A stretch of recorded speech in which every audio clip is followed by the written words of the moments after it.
এটাকে নতুন করে আবার পুনরুত্থান মানে আমি কোনো আলোচনাটা যেহেতু এই পর্যায়ে এসে ঠেকেছে, নিশ্চয়ই প্রশ্নটা করাই যায়। এটা অত্যন্ত এখন আমি এর পিছনে যতগুলি বাক্য ব্যবহার করব সবারই আমি আপনাকে এক কথাই বলেছি যে পাবো না।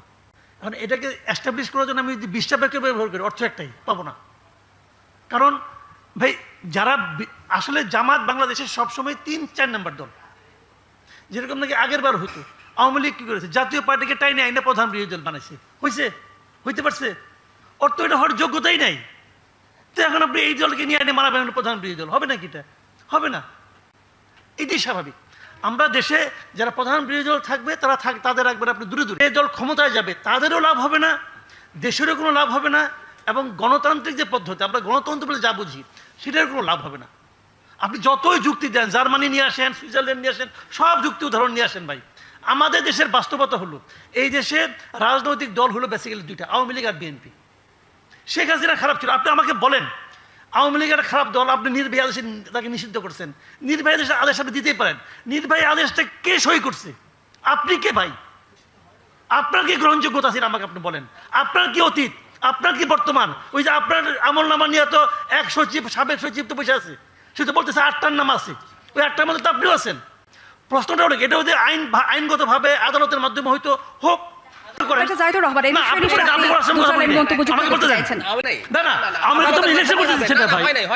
আচ্ছা আওয়ামী লীগ নৌকা আমাকে থাকবে?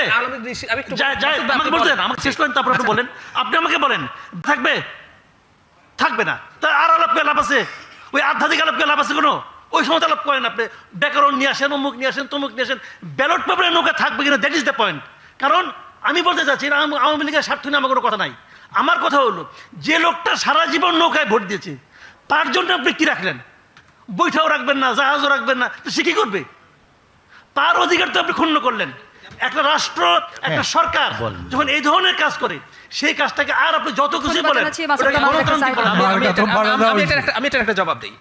মানে আওয়ামী লীগ কি করবে? আওয়ামী লীগ যদি মনে করে তার জনসমর্থন আছে, পাকিস্তানের তেহরিক ইনসাফের দল নিষিদ্ধ করা হয়েছে, ষড়যন্ত্রমূলক ভাবে ওদের মার্কা নিষিদ্ধ করা হয়েছে, ওরা স্বতন্ত্র দাঁড়িয়ে মুসলিম লীগের চাইতে বেশি জিতেছে, ওরাই একক সর্বোচ্চ দল হয়েছিল। আওয়ামী লীগ যদি হ্যাডাম থাকে, তাদের যদি চোর ডাকাত বাটপার যেগুলো আছে তার বাইরে কেউ যদি নির্বাচনে দাঁড়ায়, স্বতন্ত্র করুক। আমরা দেখতে চাই তাদের কত বড় শক্তি আছে। তেহরিক দেখিয়েছে না? দেখিয়েছে, ওরা দেখাক, আমরা একটু দেখতে চাই। আব্দুল তুষার, অবশ্যই, কেন না? যার বিরুদ্ধে নির্বাচন,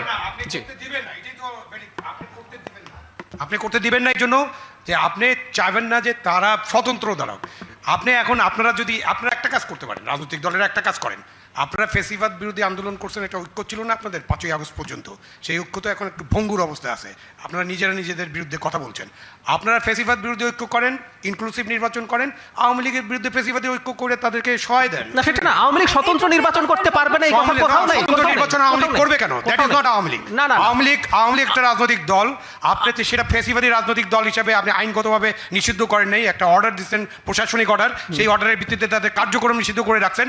আপনি আওয়ামী লীগের যারা অপরাধী, যাদের বিচার হওয়া দরকার, তাদের বিচার করেন, বিচারে যান। আপনি ইচ্ছে করলে আরেকটা স্বৈরাচারী আইন করতে পারেন, সেটা আমি আপনাকে বলছি, আপনাদেরকে আরেকটা স্বৈরাচারী আইন করতে, যারা বিচারের মধ্যে আছে তারাও নির্বাচন করতে পারবে না। করেন একটা স্বৈরাচারী আইন। না করবেন, আপনারা করেন, করে আপনি আওয়ামী লীগের সাথে ফেসিবাদ বিরোধী ঐক্য করেন সবাই মিলে, বিএনপির নেতৃত্বে ফেসিবাদ বিরোধী ঐক্য বা জামাতের নেতৃত্বে করেন। বা আওয়ামী লীগ তো দলই না, নির্বাচন কেন করবে? আমি তো সেটা আপনি মনে করেন,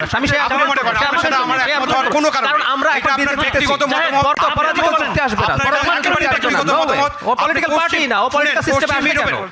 পশ্চিম ইউরোপের উদাহরণ দিয়ে কোনো লাভ নাই। কিরকম ভৌগোলিক সিচুয়েশনে আছে ওখানকার জিওপলিটিক্যাল সিচুয়েশনটা কি? বাংলাদেশ এখন যে দলের কথা বলেছো আওয়ামী লীগের মতো দেশকে ধ্বংস করে চলে যায় নাই, বাংলাদেশে আপনি এটা করে এফডির সাথে বাংলাদেশ পশ্চিম ইউরোপের মতো নিষিদ্ধ করে আপনি পার পাবেন। এফডি হাসিনার সাথে আওয়ামী লীগের তুলনায় ফেরেশতা, তারপর ওই দল নিষিদ্ধের আলাপ আসছে। আর হাসিনার মতো একটা আটার মাফিয়া এবং তার একটা সন্ত্রাসী দলকে আমরা পলিটিক্যাল সিস্টেমে রাখতে বলছি। হাসিনা মাফিয়া, কোনো অসুবিধা নাই। দল অ্যাজ এ হোল জাতিসংঘের রিপোর্টে, আমি আপনাকে একটু ফর ইওর কাইন্ড ইনফরমেশন, জাতিসংঘের রিপোর্টে অনেক, জাতিসংঘের রিপোর্টে দলকে অ্যাক্সেস করা হয়েছে। জাতিসংঘের রিপোর্টে আরো অনেক কিছু আছে যেটা আপনারা বলেন না। মানে আর আমাদের বুদ্ধিজীবীদের, আমাদের সুশীল সমাজ, রাজনৈতিক নেতারা জাতিসংঘের পুরো রিপোর্ট ঠিকমতো পড়বেন না, কিছু বলবেন না। আমি পড়েছি, ফর ইওর কাইন্ড ইনফরমেশন, আপনি চাইলে আপনার সাথে আমি এটা নিয়ে আলোচনা করতে পারি। সিরিপ বিচার নিয়ে জাতিসংঘ রিপোর্টে 1500 নিহতের কথা বলা হয়েছে। আপনি এখন পর্যন্ত 832 জনের তালিকা দিয়েছেন, আপনি 1500 নিহত হয়েছে এটা বলে যাচ্ছেন এক অবহেলায়। এই যে জুলাই ঘোষণা, সেখানে আপনার প্রধান উপদেষ্টা 1000, জাতিসংঘ 1400 বলেছে 15 আগস্ট পর্যন্ত, for your kind 15 information August পর্যন্ত। সুতরাং কিন্তু আপনারা এতদিন ধরে বারবার বলছেন যে 1500 মানুষ নিহত হয়েছে এই আন্দোলনে। That is